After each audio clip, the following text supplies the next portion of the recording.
പുരാവസ്തു തട്ടിപ്പ് കേസിൽ KPCC അധ്യക്ഷൻ കെ സുധാകരൻ രണ്ടാം പ്രതി. വഞ്ചന, ഗൂഢാലോചന കുറ്റങ്ങൾ ചുമത്തി.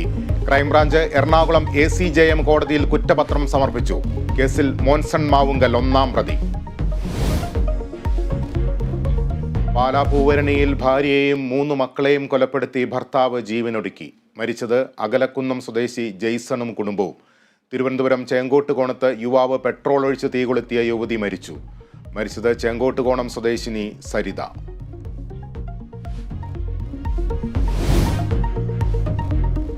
ATU VC സിസ തോമസിനെതിരായ ഹർജി സുപ്രീം കോടതി തള്ളി. അനുമതിയില്ലാതെ VC സ്ഥാനം ഏറ്റെടുത്തുവെന്ന സർക്കാർ വാദം അംഗീകരിച്ചില്ല. ഗവർണറും സർക്കാരും തമ്മിലുള്ള തർക്കത്തിൽ ഉദ്യോഗസ്ഥരെ ബലിയാടാക്കരുതെന്ന് കോടതി. കാട്ടാനാക്രമണത്തിൽ കൊല്ലപ്പെട്ട ഇന്ദിരയ്ക്ക് നാടിന്റെ അന്ത്യാഞ്ജലി. സംസ്കാരം വീട്ടുവളപ്പിൽ നടന്നു.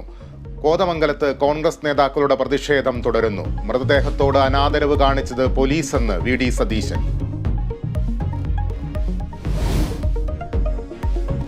CPM-ഉം BJP-യും തമ്മിൽ വോട്ട് കച്ചവടം ഉറപ്പിച്ചെന്ന് K മുരളീധരൻ. കേരളത്തിൽ BJP-ക്ക് അക്കൗണ്ട് തുറക്കാൻ CPM സാഹചര്യമൊരുക്കുന്നുവെന്നും ആരോപണം.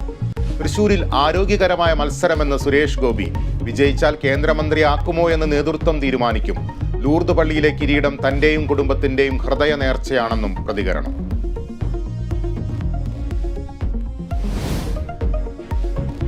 സ്വർണ്ണവില സർവകാല റെക്കോർഡിൽ. പവന് 560 രൂപയുടെ വർധന. 1 പവൻ സ്വർണത്തിന്റെ വില 47,560 രൂപയിലെത്തി. ഗ്രാമിന് 5,945 രൂപ.